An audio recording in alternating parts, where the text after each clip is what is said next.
Hello दोस्तों, स्वागत है आपका IQ स्टडी पॉइंट में। आज जो हम टॉपिक पढ़ेंगे वो अध्याय 1 का भाषा का स्वरूप का टॉपिक है, उत्पत्ति या स्रोत के आधार पर शब्द भेद। ठीक है, तो उत्पत्ति या स्रोत के आधार पर शब्दों के कितने भेद होते हैं ये हम पढ़ेंगे। ठीक है, तो शुरू करते हैं।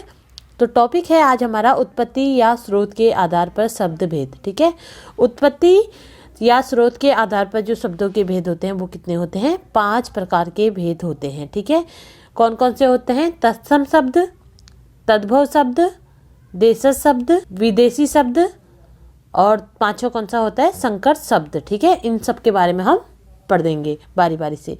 तो पहला है तत्सम शब्द। ठीक है, तत्सम शब्द किसे कहते हैं वो जान लेते हैं। ठीक है, संस्कृत के वो शब्द जो ज्यों के त्यों हिंदी में प्रयोग में लाए जाते हैं तत्सम शब्द कहलाते हैं। ठीक है, तो संस्कृत के ऐसे शब्द जो हिंदी में ज्यों के त्यों प्रयोग में लाए जाते हैं तत्सम शब्द कहलाते हैं।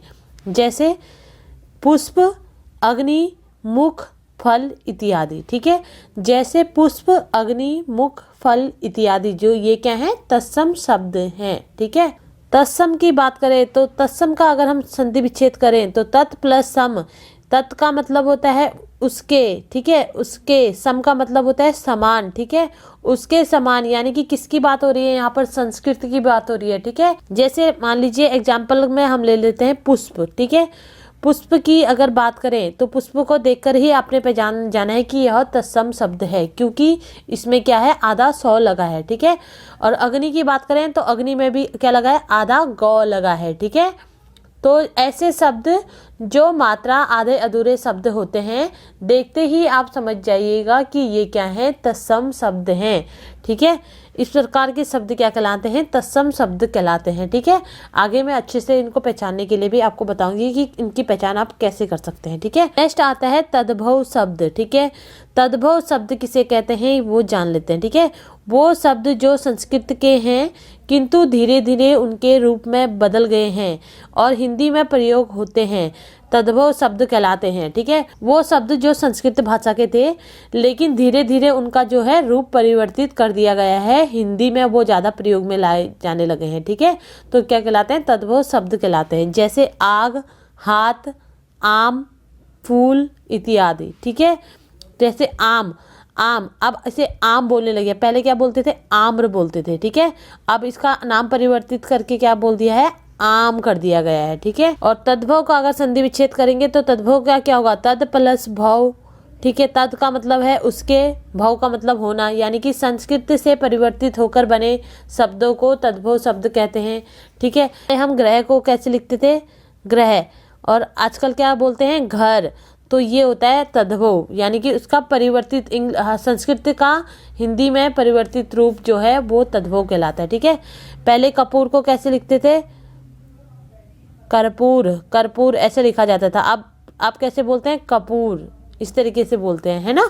तो पहला आता है तत्सम और तद्भव शब्द को पहचानने का पहला नियम। ठीक है, कुछ नियम जो है व्याकरण के अकॉर्डिंग बने हैं, व्याकरण में आपको इसमें मिल जाएगा, इसका अच्छे से नियम के बारे में जान लेंगे। तो तत्सम और तद्भव शब्द को पहचानने का जो पहला नियम है वो क्या है?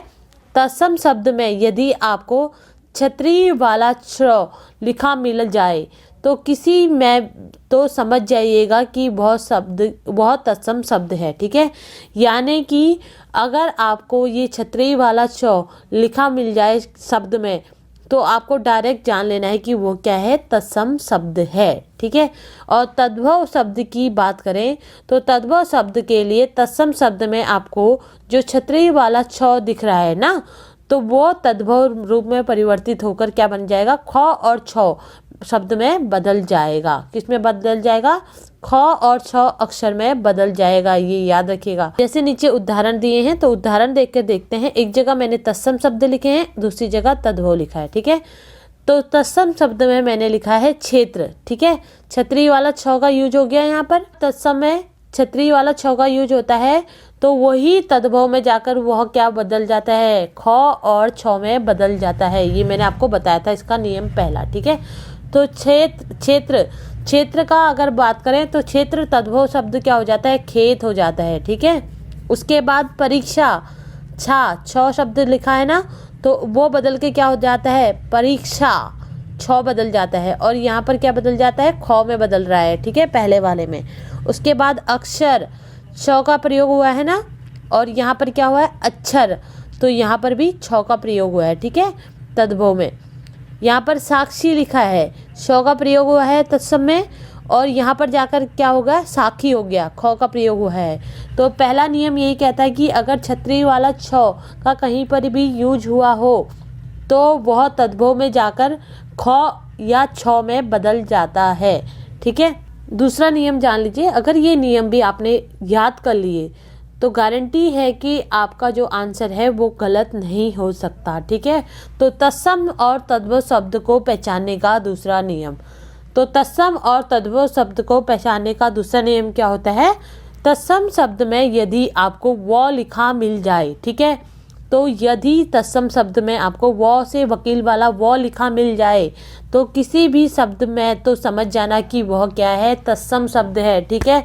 आपने कुछ और ही नहीं सोचना है। अगर आपको ये पता है कि इसमें जैसे वर्षा, वर यात्रा ऐसे शब्द मिल जाए जिसमें आपको वो लिखा मिल जाए तो आपको डायरेक्ट समझ लेना है कि वो क्या है, तत्सम शब्द है, ठीक है। और तद्भव शब्द की बात करें तो तद्भव शब्द के लिए तत्सम शब्द में अगर आपको वो है तो तद्भव में उसका रूप परिवर्तित होकर क्या हो जाएगा, ब से बकरी वाला ब हो जाएगा, ठीक है। तो याद रखिएगा, तद्भव में जो है वो व से वकील वाला वो होगा, ठीक है, और तद्भव में जाकर वह क्या बन जाएगा, ब से बकरी वाला ब बन जाएगा, ठीक है। एग्जाम्पल भी देख लेते हैं और अच्छे से आपको समझ में आ जाएगा इससे, ठीक है। तो उदाहरण दिए हैं, एक जगह तत्सम शब्द है, दूसरा जगह तद्भव शब्द है, ठीक है। वर्षा लिखा है, व का प्रयोग हुआ है, ठीक है, तो यहाँ क्या हो गया, बरसात हो गया, ब का प्रयोग हुआ है, ठीक है। नेक्स्ट लिखा है वर यात्रा, और यहाँ क्या है, बारात, ब का प्रयोग हुआ है या नहीं हुआ है, हुआ है ना। यहाँ पर लिखा है वानर, और यहाँ पर क्या लिखा है, बंदर, तद्भव शब्द में, तो ब का प्रयोग हुआ।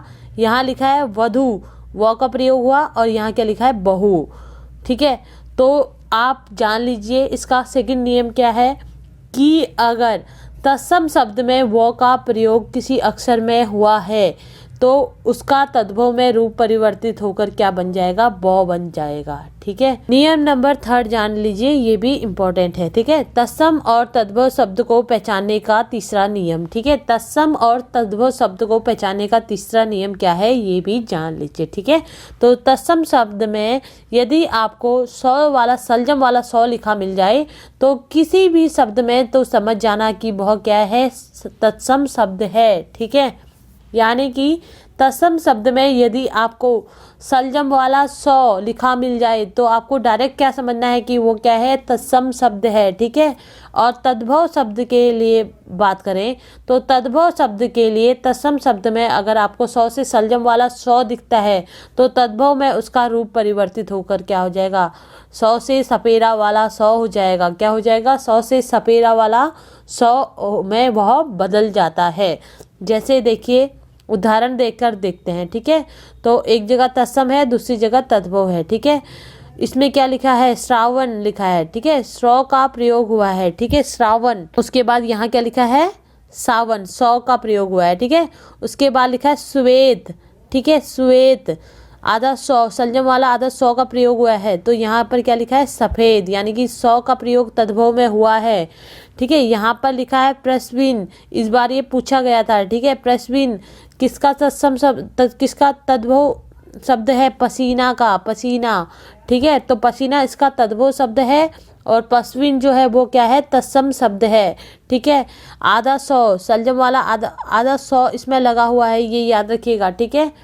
उसके बाद सौसुर, ठीक है, सौसुर, आधा सलजम वाला सौ लगा है और यहाँ पर क्या हो गया, ससुर। तो आपको खुद ही पता चल गया होगा, जो सौ सलजम वाला सौ जो आपका तत्सम में प्रयोग हुआ है वो तद्भव में जाकर क्या बन जाता है, सौ से सपेरा वाला सौ में परिवर्तित हो जाता है वह अक्षर, ठीक है।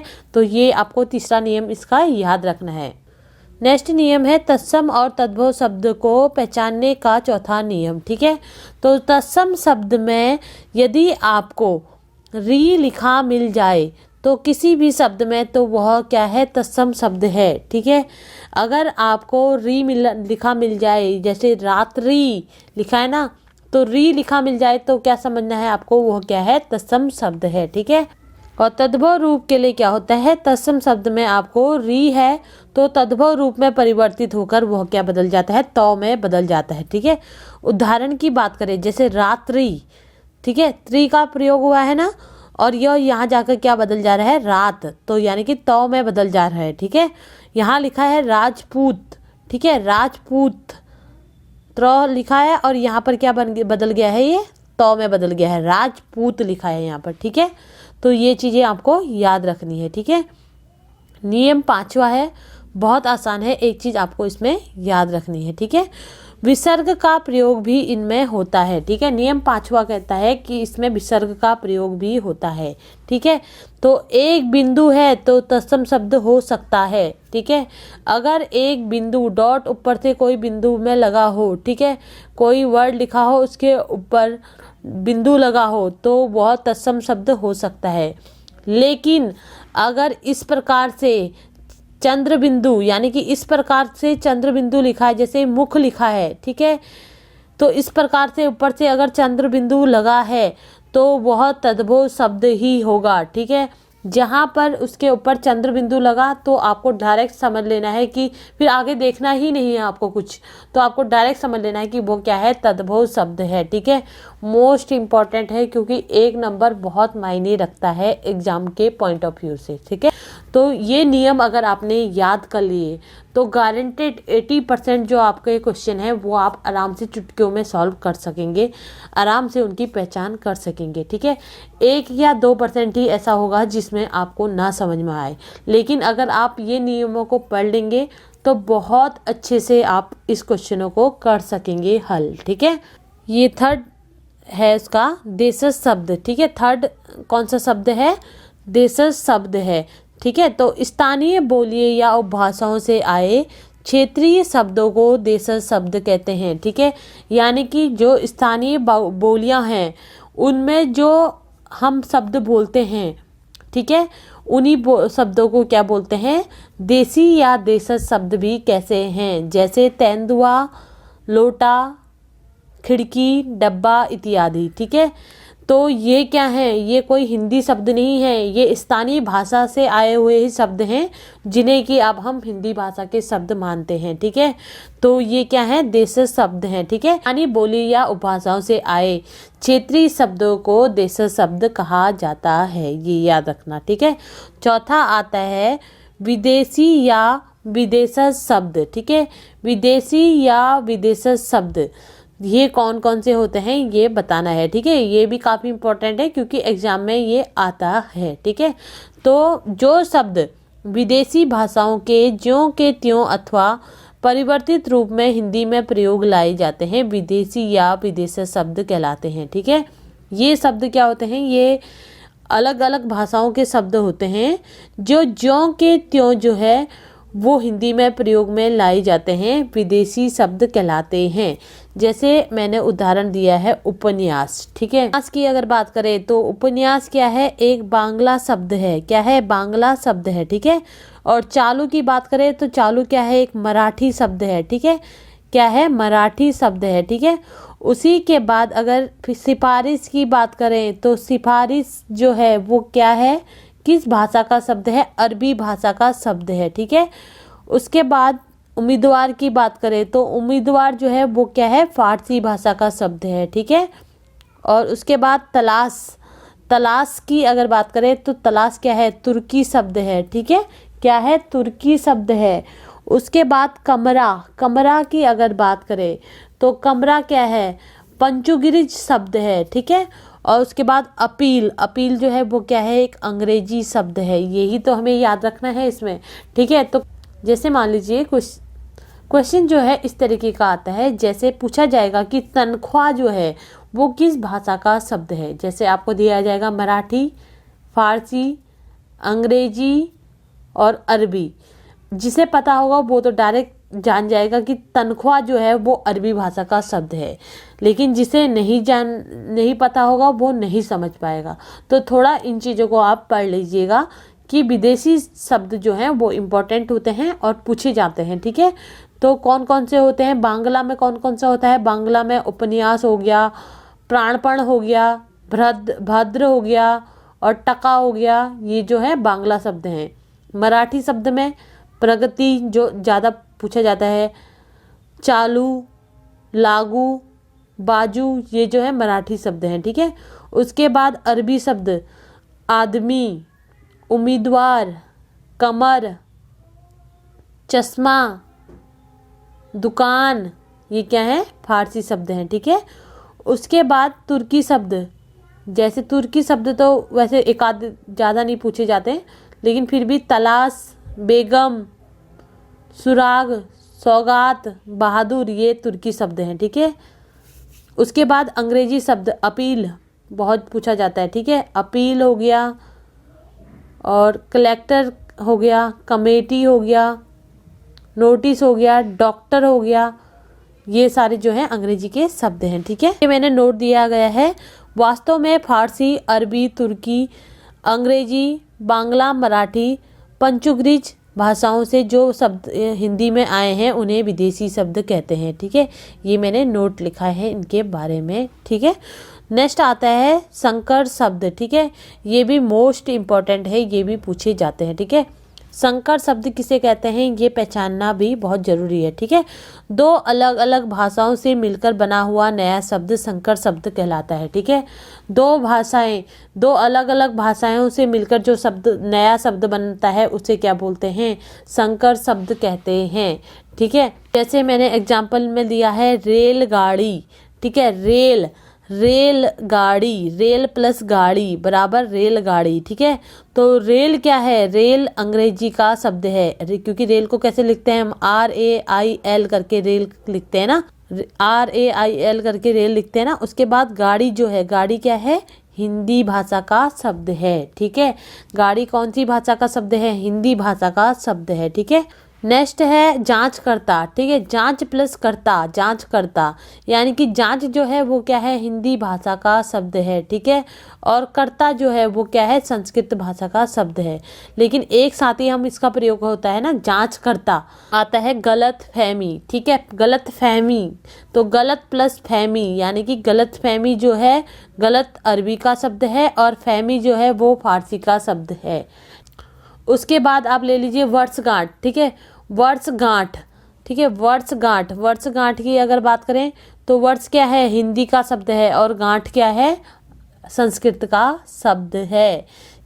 तो ये आपको याद रखना है, ठीक है। तो सिंपली आपको संकर शब्दों में ये जानना है कि दो अलग अलग भाषाओं से मिलकर जो नया शब्द बनता है वो संकर शब्द कहलाते हैं, ठीक है। तो इसी के साथ मेरी ये वीडियो यही समाप्त होती है। आई होप मेरी इस वीडियो से आपकी नॉलेज बढ़ी होगी। अगर मेरी इस वीडियो से आपकी नॉलेज बढ़ी हो तो प्लीज़ चैनल को सब्सक्राइब करें और बेल आइकन दबाना ना भूलें। कल फिर मिलते हैं एक नई वीडियो के साथ, तब तक के लिए गुड बाय, जय हिंद दोस्तों।